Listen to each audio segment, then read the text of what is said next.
রাসূল সাল্লাল্লাহু আলাইহি ওয়াসাল্লাম মুআয ইবনে জাবাল রাদিয়াল্লাহু তাআলা আনহুকে ইয়ামানের গভর্নর করে পাঠালেন।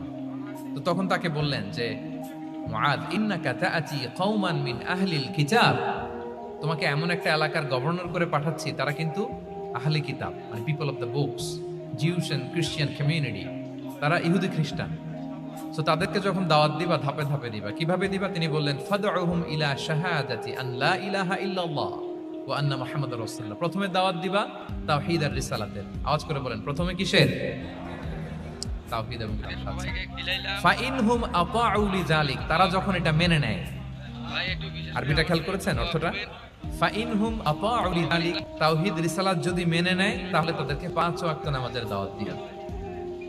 আচ্ছা, 5 ওয়াক্ত নামাজে যখন তারা অভ্যস্ত হয়ে যায়, ফাইনহুম আতাউ লিযালিক, যখন তারা এটাও মেনে নেয় তখন তাদেরকে যাকাতের আদেশ করো। সুবহানাল্লাহ। রাসূল সাল্লাল্লাহু আলাইহি ওয়াসাল্লাম মুআয ইবনে জাবাল রাদিয়াল্লাহু তাআলা আনহুকে ইয়ামানের গভর্নর করে পাঠালেন। তো তখন তাকে বললেন